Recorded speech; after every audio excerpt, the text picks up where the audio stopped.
Hang on. All right, dear Bill, I need some advice. I'm 30 years old, and I've been seeing this lady for the past 4 months, and things have gotten pretty serious.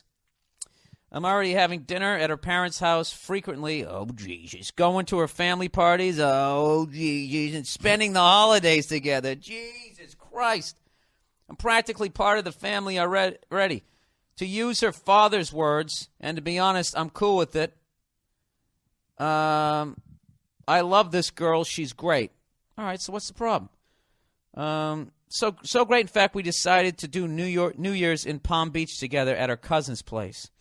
Now he finally writes, oh, Jesus. All right, now what's going to happen? See, I like some of these letters. They set him up like a great movie. Like, he set this up like this is perfect. This is like a Norman Rockwell painting. Everything's going great. Now, all of a sudden, he's going to New Year's in Palm Beach together at a cousin's place. Why? What could possibly go wrong? This is very well written. This guy gets a star. Anyway, so we go out the night before New Year's. There's a whole group of us. And I head off to take a piss. I come back and see my girl dancing and making out with some other guy who wasn't a member of our group. Oh. Well, who gives a shit even if he was a member of the group? It's another guy. I'm obviously flummoxed. This educated son of a bitch. I decided to interrupt their little makeout session on the dance floor. It would have continued unabated if I hadn't stepped in. So I pushed the guy aside, hand her back her purse. Yes, I was carrying her purse for her. Ouch. It fit into my back pocket, in case you're wondering. I was wondering. And I leave the bar. The bar is called the Cucina. Yeah, kitchen, right? Right? I think so. Yeah.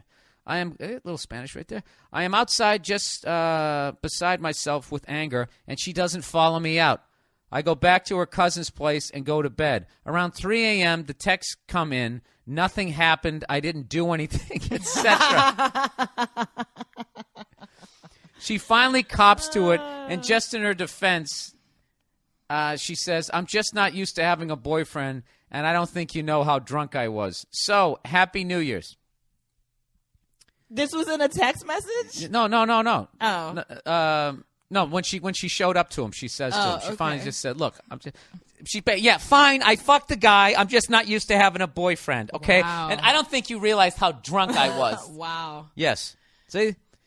And you can be that honest. You know what I mean? I could never be that honest with you because you could throw a vase at me, and then the cops would arrest me for breaking the vase with my forehead. Anyways, he goes, should I chalk this up to a dumb drunk mistake and patch things up? No. I'm having trouble being objective about this. This has really got me fucked up and hurting. Yeah, dude. Yeah, that was a ridiculous level of acting out. Yeah, on her part. That's crazy. That is absolutely that is crazy. Some wacky stuff. That's wacky. That's some real wacky stuff. No, she made out with a guy right in front of you. He knows. What are you talking about? He knows what he's supposed to. He's fucking stunned, Nia. Yeah. Jesus Christ. That's pretty stunning. We're in the goddamn trauma unit right now. And you're going, you stepped on a landmine. Yeah. Move on, sweetheart. Move on. No, that is retain some dignity and and walk away. You basically just imagine if you discovered that 17 years in, married with 4 kids that half look like you and half look like this should have been stripper. All right?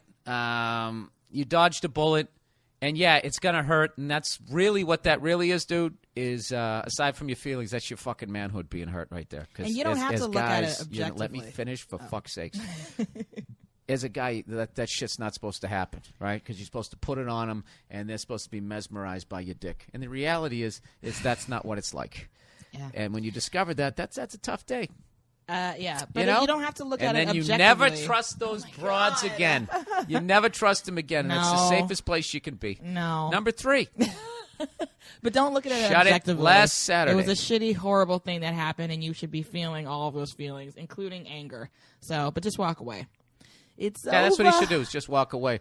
Although, I would be over. tempted to pull a female move and get some revenge, and I would tell her dad, what Do you know what a slut you raised? Do you know what a slut you're in love with?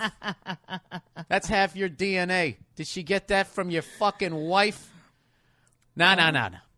No, yeah, don't no do need that. to go. There's no need No, to because bring then the he'll look mother like an into it. asshole, and then he'll understand why she did it. I'm trying to inflict the most pain here. Walk away. Yeah. I don't do revenge. Don't do that shit. All right, number 3. Last Saturday, as they say in Boston. Come on over and fucking say. There's no consonants in that word. Thursday, Friday, say. I always do that with brevity. Say. Last Saturday, I was out with my friends, and I was shit-faced. We were at a bar, and I was sitting at a table when I saw the girl. She was absolutely beautiful. I don't know why, but something told me I had to go up to that girl. See, they always start fucking phenomenally. The sun was out. Jesus was walking on the clouds. She saw me looking at her, and I give her a wink when she smiled at me. Jesus, you went with that? Did you give her the double point, too? I then turned to my friends and said loudly, give me a fucking pen. Oh, Jesus, is he drunk? Give me a fucking pen. They gave me a pen, and I wrote my number on a napkin and went over to her and her friend. I slapped the napkin. I love this guy. This guy's got. You're wearing a scarf too. This guy's like the most interesting man in the world. Mm-hmm. I love him. He's wrestling a badger in the corner. Hang on a second. Give me a pen. He goes. I slapped the napkin on the table and went to her ear and said, "I don't drink often, but I think you are fucking beautiful," and walked away. What? No, he's hammered. This is fucking hilarious. I totally missed the joke in this. This guy is completely fucking hammered. Right. So he's sitting there, head bobbling, winks I at her. don't drink often. I think you're fucking beautiful. Okay. Call this number. It's going to change your life, sweetheart. Oh, I love this guy. So anyways, being shit-faced, I didn't know any better. And I guess I went to the table and put my head... What?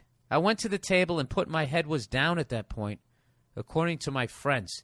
She wanted to know what my name was and stuff, so my friends went over and talked to her and talked me up.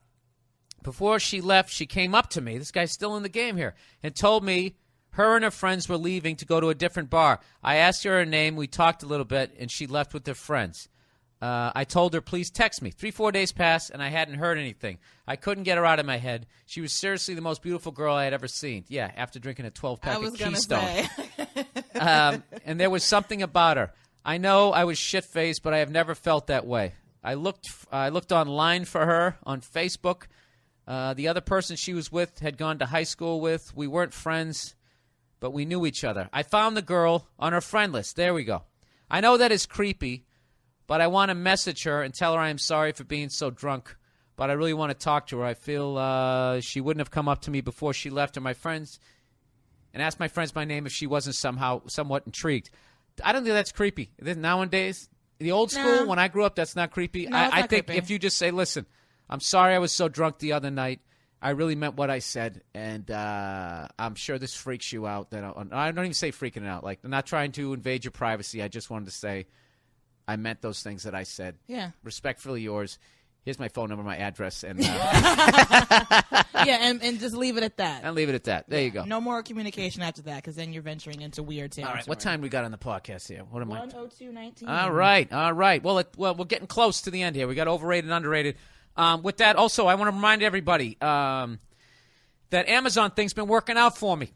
It's a good thing, so I don't have to charge for the podcast. So this is basically I've been telling people, if you're going to buy something on Amazon, rather than going directly to Amazon.com, go to BillBurr.com, click on podcast, and on the right-hand side, you'll see just under the iTunes link, you'll see the Amazon window.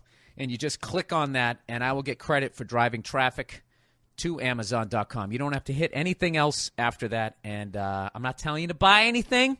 I'm just saying if you're gonna. And you're going to go to Amazon, just please go to BillBurr.com first. Even if you're just going to browse. Even if you're just going to browse for something. I don't know if it works that way. They got to spend some money. Oh, they do? Yeah. It's like I'm driving driving people to a drug dealer. Even just going to look at the cocaine. Can I just sniff it for a second? And then no, they need to make their money. Sniff it for a second. Even if you're just going to browse, if you just want to see what they're doing with their website. That's it. It's a great way to donate to the podcast. And like I said, 10% of all donations will then go on to the Wounded Warriors Project. So you support this podcast, you support the troops. America, that's right. Buy shit you don't need. Support the troops. It's all right there. Couple of clicks of the mouse.